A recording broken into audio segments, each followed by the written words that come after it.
mommy, so today we're going to make our DIY busy book.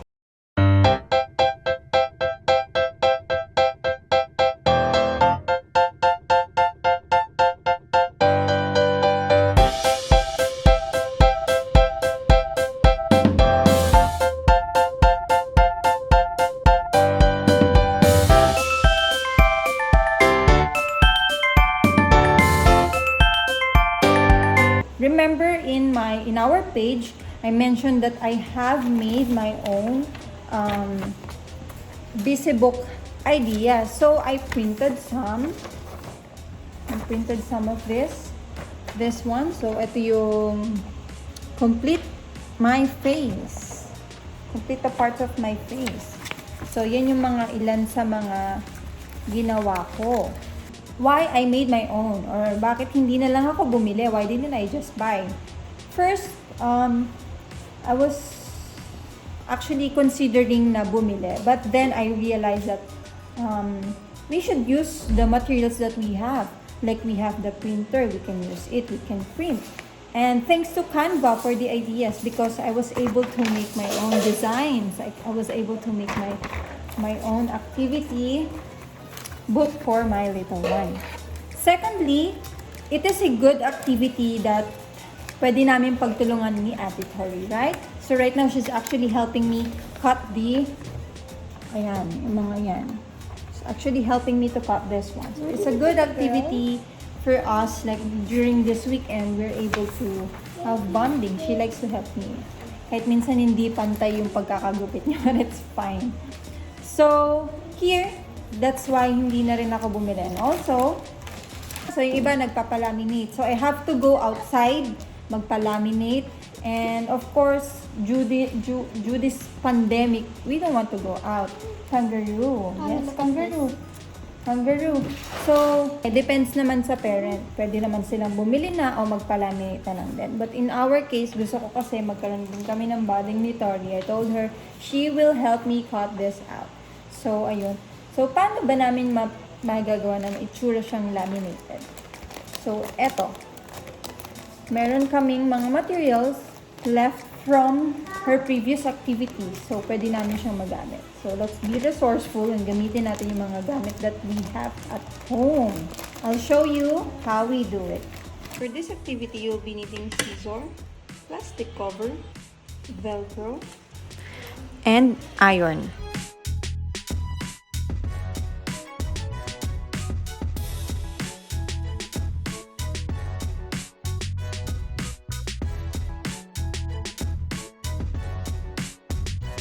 Here are some of our finished product. I didn't need to use lamination, but I only use iron for this one. And a plastic cover. Yeah. Then you can put your Velcro, sa back niyan. So that's it. So I'm almost done with my activity. So if you're asking, this menu board, I bought it through Shopee. So I'm gonna put the link sa aking description so you know where to buy it. It's like 400 pesos in 8 pages na siya. So back and forth. Total of 16. So this is it. Yung natapos namin. You go. Without we did this without the lamination. So here you go. You can put it back. Chop. Here you go. Oops. And then this one. And then the other that I made, this other book is for tracing. So maybe sooner pa, hindi pa niya to agad magagamit because she still needs to practice yung pag-writing. So here you go. And for copying. So we will use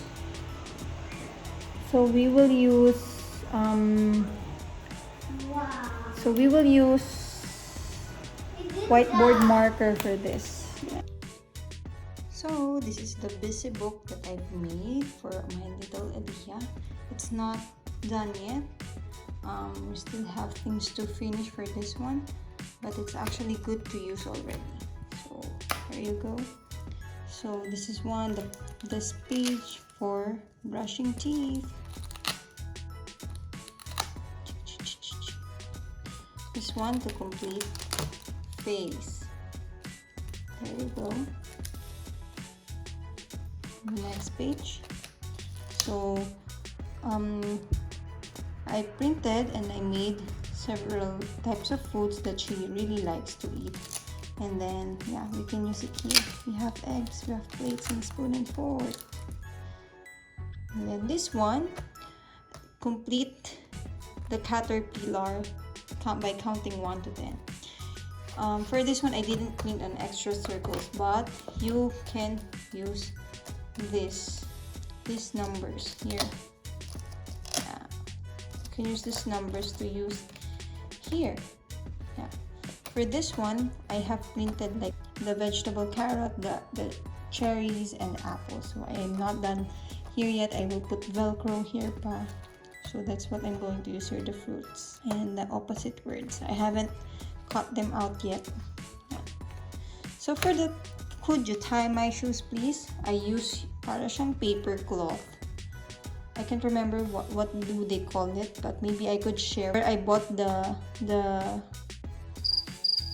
where I'll cut a shoe and then yun, I'll get my shoestring and then she will tie the shoes.